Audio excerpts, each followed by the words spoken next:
when I actually design something, I think about uh, apartment venues, hotels, things of that nature. But I also realize that it's not just me. And the immediate public, people are already here that don't really need something like that, other than you know people moving from different place to place. I think about the depot, the actual the time lapse, people going from different districts, areas, coming to different terminals. Uh, the venue was most of the time by supply and demand, and I use a representative, maybe a musician, uh, that's on a different level, and I build an apartment or a hotel, and I say your fan club can use this venue where they're traveling or they're relocating. There's my own representative that's back there working, and he has a venue that comes through through a toy terminal uh, that comes through and moves into different apartments. Some people buy air bubbles. You might be in an area and you say, "I want to buy an apartment in China," but you never go. But you buy an air bubble so that when because you're online. So people say flat screen. They don't know that you're actually taking a picture from a different remote area.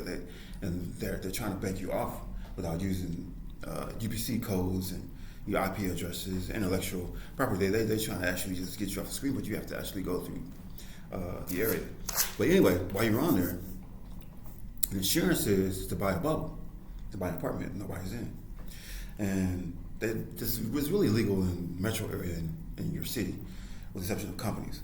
But they buy an apartment that nobody's in, and it has a bubble, it has coordinates that gives you your airway back to wherever you are, so you're not getting suffocated or people's not pulling you on a flat screen because they think you're living on some sort of TV or something, other than the fact that you having a proposal, what you would like to look like or what you would like to be done, with the exception of the brokers back there, stock pros that know what they're doing.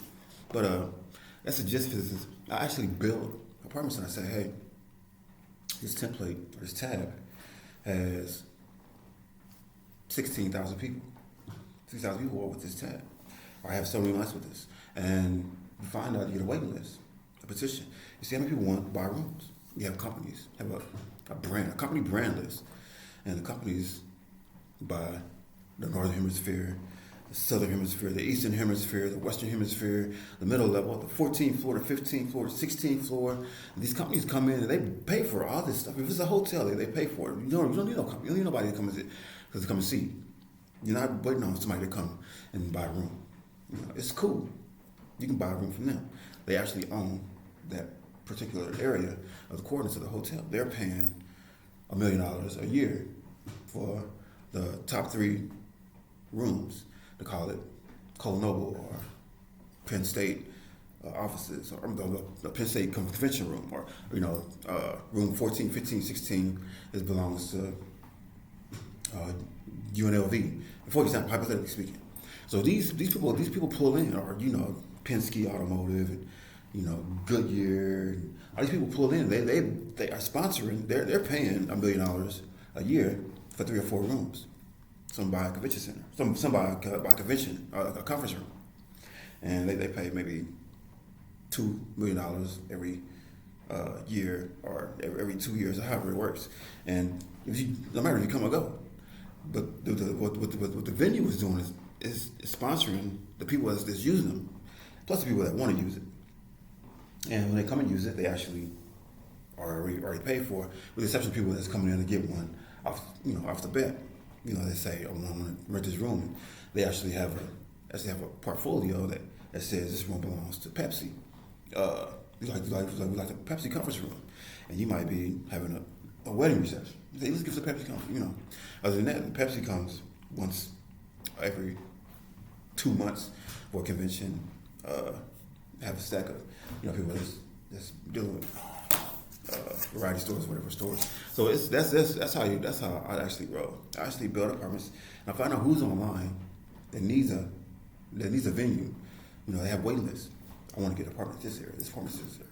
I'm not taking it. I'm not giving it to people that's in the area already, because they're actually looking to classify. They might pass up 2 or 3 people out of a city of, or like the township of, you know, couple of thousand. It's all you, but you have to actually bring your venue with you. It's like when you go to a city, you don't go take over. You say, what plot do you have available? Compared to me coming to take over, what plot do you have available in the city? We have Boondock, Mississippi, available for $2 million. You get 10 or 12 people, you buy Boondock, Mississippi, and you build, you integrate into it. And you don't come in and take over somebody's territory. You come in and you pull it. That's how hotels and how I deal with apartments with. So I want to let you know how I actually work. I'm not just, you know, buying stuff and just letting it stay here. Or chauvinistic people. You know, these people actually have their own investment portfolios that they're dealing with. With the exception of, I need to make sure I have at least 2 or 3 rooms off the top myself. You know, you can't just shut me up. I'm actually out here giving surveyorship and making sure I'm a physical body, present in person, or by returning when the stock comes around. If not, then, you know, hire an attorney. Most of the time I'm available. I done bid on them personally in this area. Then they follow suit around the area like I follow suit with them around the area. But that's just physics, as Kay Coco would say. That's our role, man. Being diversified. I have to work on a lot of stuff like that. Wish my appearance was a little bit better. I mean, you know. Thank you guys. Update me. Don't fit me because it didn't make me. Not yet anyway. I'm just saying. I'm one.